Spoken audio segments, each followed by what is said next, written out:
Imagine this. You wake up in the morning. You don't think about brushing your teeth. You don't debate whether to check your phone. You don't carefully decide how to tie your shoes. You just do it. And that is the power of habit. Habits are not choices. They are automatic programs running in your brain. Charles Duhigg begins this book with one shocking idea. Up to 40% of everything you do each day is not a decision. It is a habit. That means your success, your failure, your health, your income, your confidence are not controlled by motivation. They are controlled by habits. And once you understand how habits work, you can change almost anything about your life.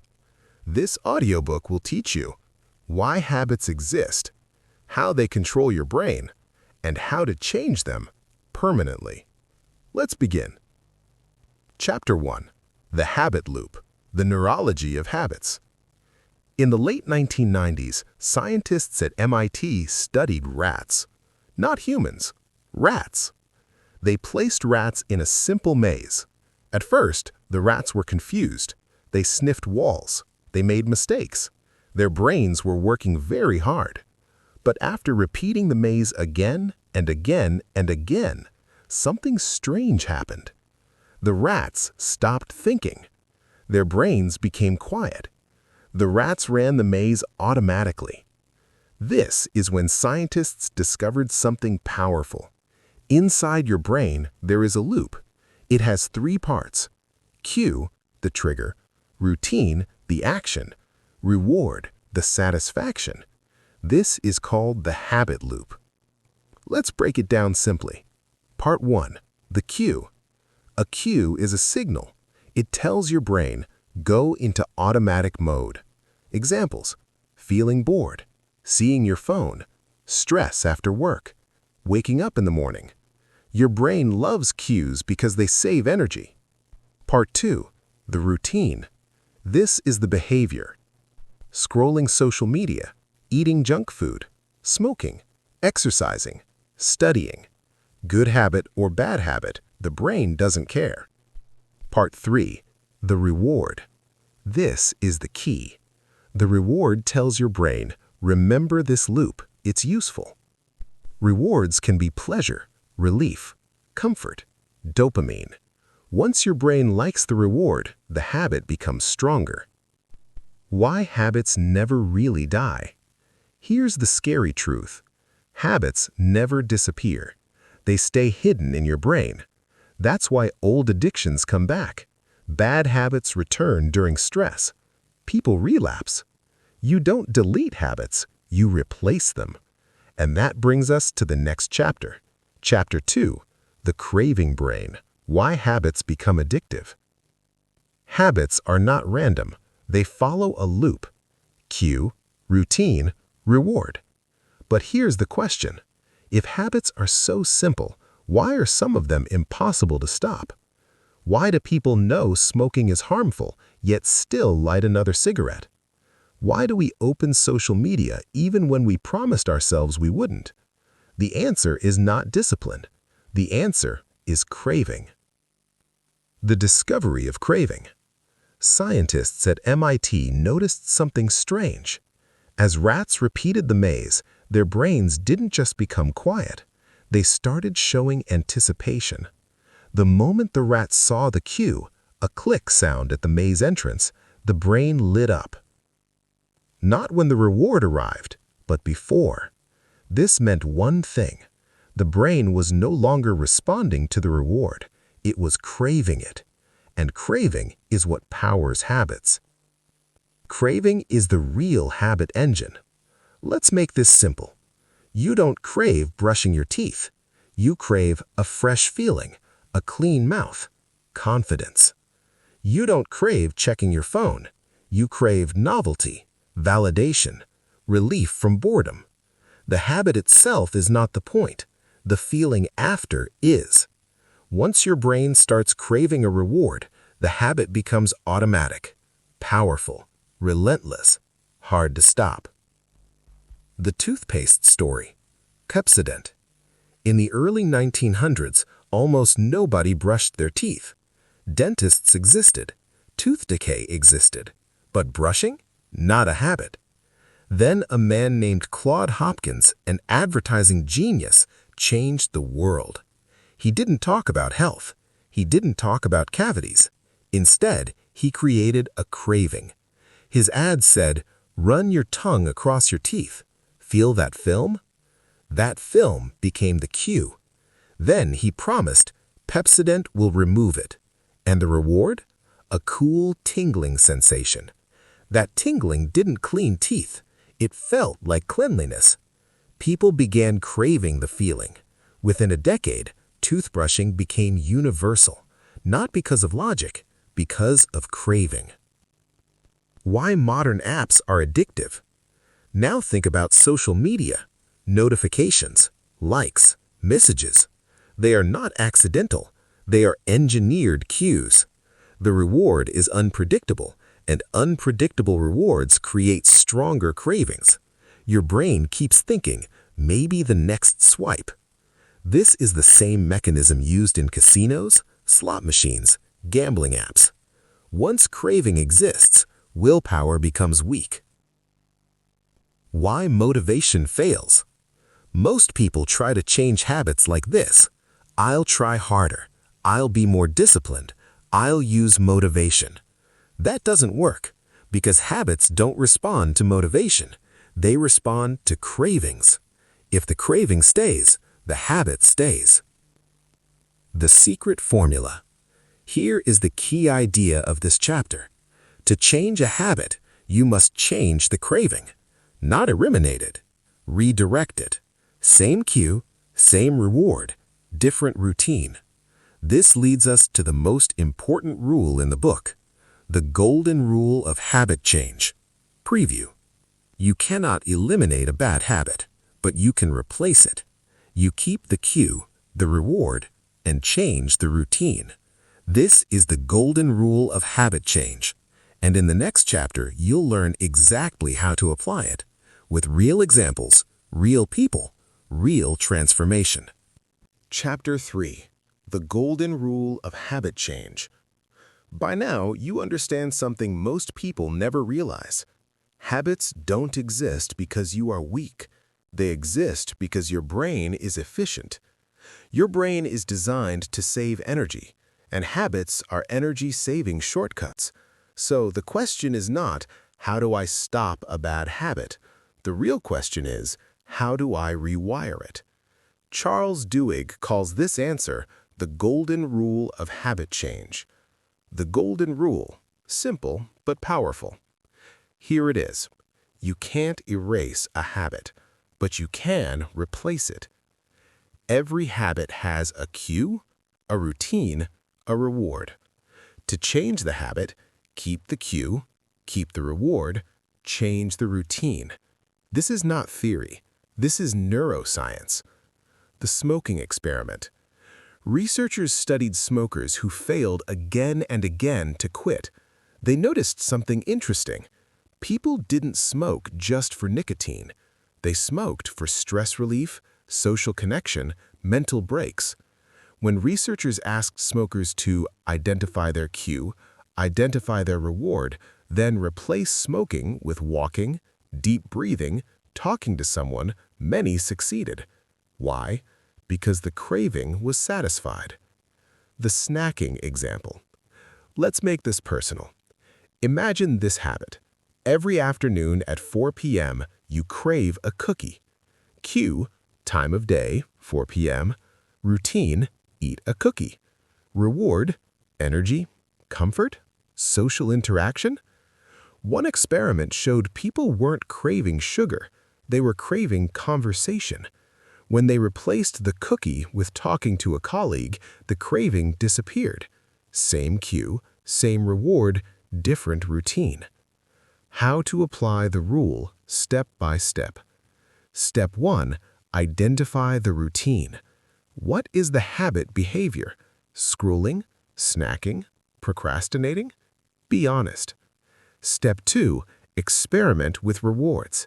Try different rewards. Walk, music, rest, social interaction. Ask, do I still feel the craving after? Step 3. Isolate the cue. Most cues fall into 5 categories: location, time, emotional state, other people, immediate preceding action. Track it for a few days. Patterns will appear. Step 4. Have a plan. When the cue appears, decide in advance what you'll do. This removes decision-making. No debate, no negotiation. The power of belief. But there's one more thing. Many people know the rule and still fail. Why? Because change requires belief. Belief that change is possible. You are not broken. The habit does not define you. This belief often comes from community, support groups, friends, shared goals. Belief is the fuel that keeps habits changed during stress.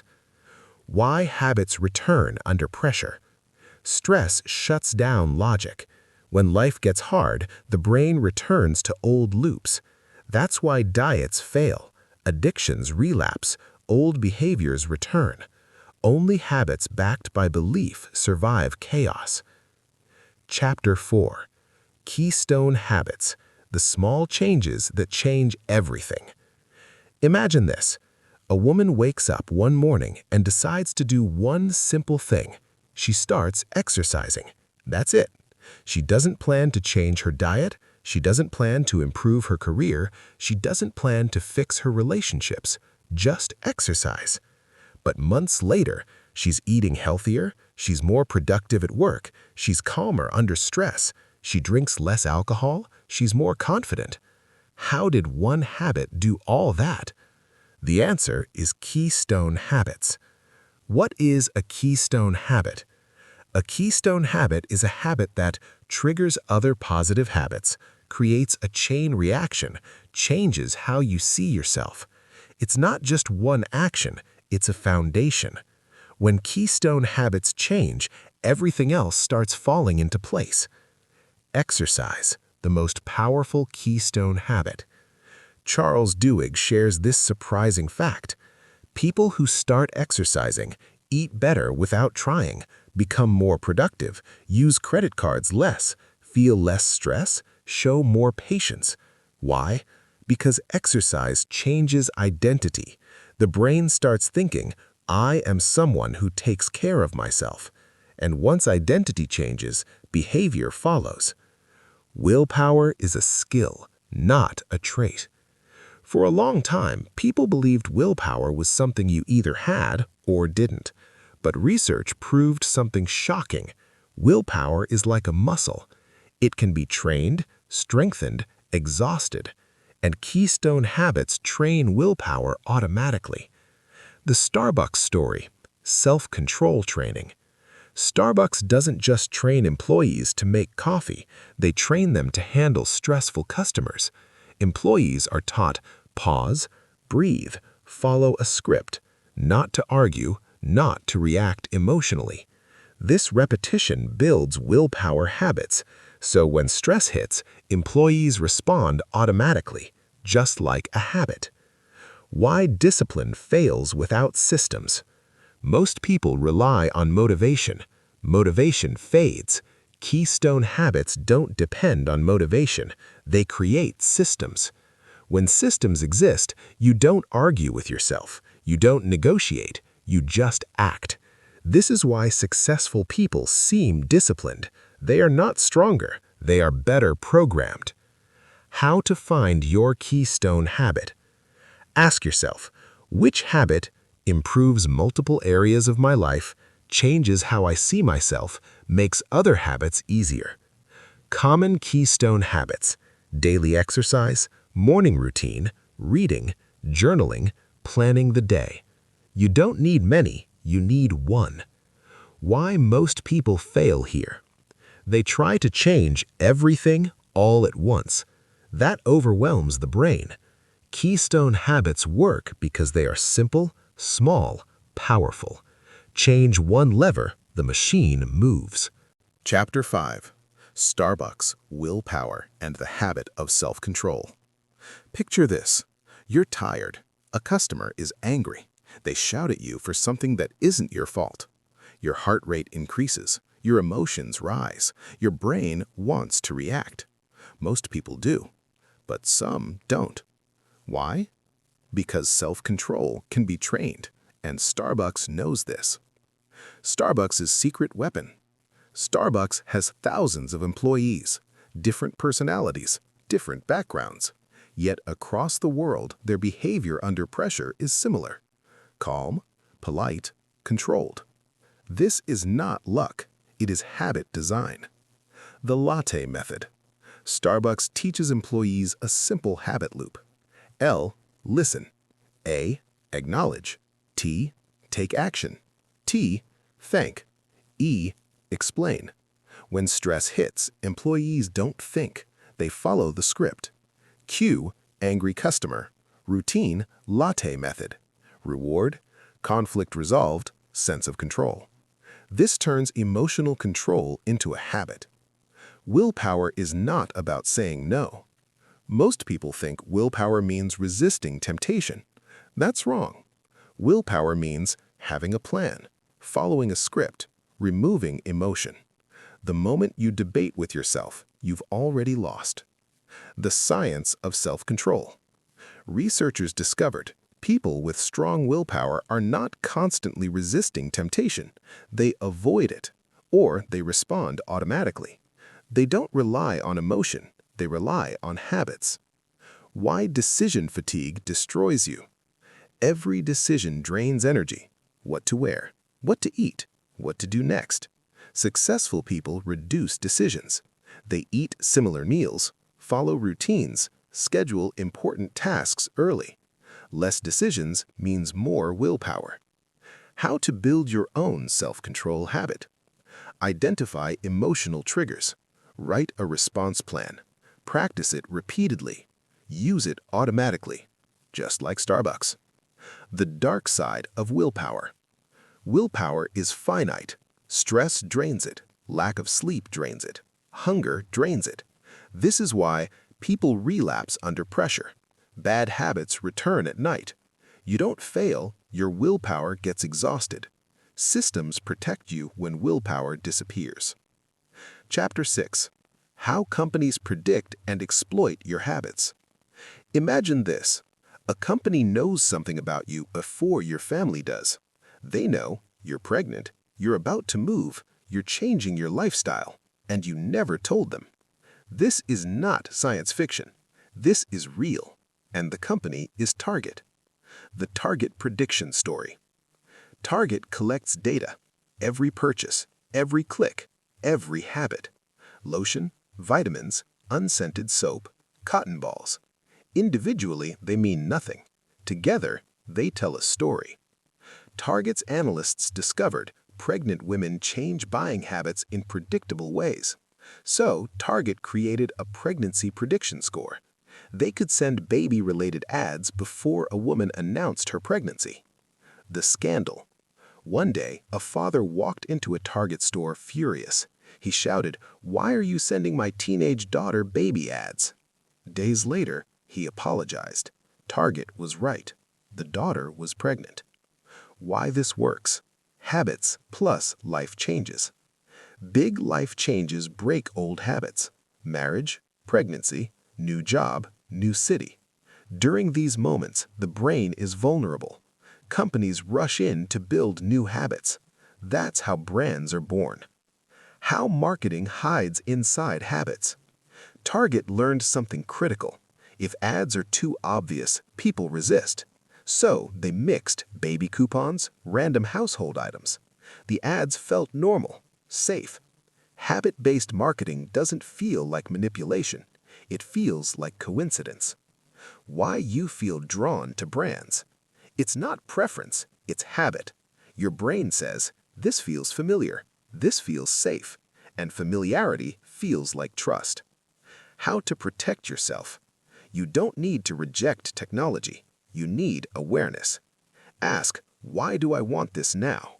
What cue triggered this desire? What reward am I seeking? Awareness weakens manipulation. Chapter 7. How habits shape societies, movements, and revolutions. In the 1950s, America was divided. Segregation was normal. Racism was routine. Injustice was a habit. And most people believed this is just how things are. Then one woman refused to stand up. Her name was Rosa Parks. That single action changed history. But not because it was dramatic, because it disrupted habits. The habits of a society. Societies don't run on laws alone. They run on social habits, unspoken rules, daily behaviors. When these habits remain unchallenged, injustice survives effortlessly. Change happens only when habits are broken. Rosa Parks was not just tired. The popular story says Rosa Parks was tired after work. That's incomplete. Rosa Parks was trained in activism, supported by a community, embedded in social networks. Her action triggered social habit loops. The three parts of social change. Successful movements follow a pattern. Strong ties, close friends, family, trusted relationships. These create courage. Weak ties, acquaintances, neighbors, colleagues. These spread ideas quickly. Peer pressure. Once enough people change, others follow, because humans fear isolation. The Montgomery bus boycott. After Rosa Parks' arrest, people didn't just protest, they changed routines. Instead of riding buses, they walked, carpooled, organized transport. The boycott lasted 381 days. That was not motivation. That was habit replacement. Why some movements fail. Many movements inspire emotion, but fail to change routines. Emotion fades, habits remain. Lasting change requires new daily behaviors, social reinforcement, identity shifts. The dangerous power of habits. Habits can build freedom, justice, progress, but they can also build blind obedience, discrimination, violence. Habits are neutral. Direction matters. Chapter 8. Free will, responsibility, and changing who you become. Here's a difficult question. If habits control so much of our behavior, then are we really responsible for our actions? If a habit drives addiction, anger, violence, failure, can someone say, "It wasn't my fault, it was my habit"? Charles Duhigg ends this book with this uncomfortable truth. Habits influence us, but they do not excuse us. The line between habit and choice. Habits are powerful. They operate automatically, silently, below awareness. But there is one moment where choice still exists. That moment is awareness. Once you know the cue, the routine, the reward, you gain responsibility. Not for having the habit, but for changing it. The gambling story. Duhigg tells the story of a man who had a gambling addiction. He lost his savings, his family's trust, his self-respect. He argued in court, "My brain made me do it." The court disagreed. Why? Because once he understood his habit and still chose not to act, responsibility returned. This is uncomfortable, but empowering. This idea can feel harsh, but it's actually empowering, because it means you are not broken, you are not weak, you are not trapped, you are trainable. The real purpose of habit knowledge. This book is not about guilt, it's about control. When you understand habits, you stop hating yourself. You stop relying on motivation. You start designing behavior. You stop saying, "I'll try harder," and start saying, "I'll build a better system." How successful people use this daily. They don't ask, "How do I feel today?" They ask, "What system am I following?" They don't depend on willpower. They depend on design. The final habit framework. Here is how to use everything you learned. 1. Identify the habit. What behavior keeps repeating? 2. Break the loop. Find cue, craving, reward. 3. Replace the routine. Same cue, same reward, new action. 4. Reinforce with belief. Join community, accountability, identity-based thinking. 5. Repeat until automatic. Consistency beats intensity. Always. You are what you repeat. This is the quiet truth of life. Your future is not decided by goals, dreams, or motivation. It is decided by what you repeat daily, what you do automatically, what you practice without thinking. Ask yourself, if my habits stay the same for 5 years, where will my life go? Now ask, if I change just one keystone habit, what becomes possible? You don't rise to the level of your goals, you fall to the level of your habits. And the moment you understand that, you stop chasing change. You start building it. One cue, one routine, one reward at a time. If this audiobook changed the way you think about your habits, take a moment today to notice one small action you repeat, because small habits don't feel powerful in the moment, but they decide who you become. Thank you for listening. Stay aware, stay consistent, and keep growing.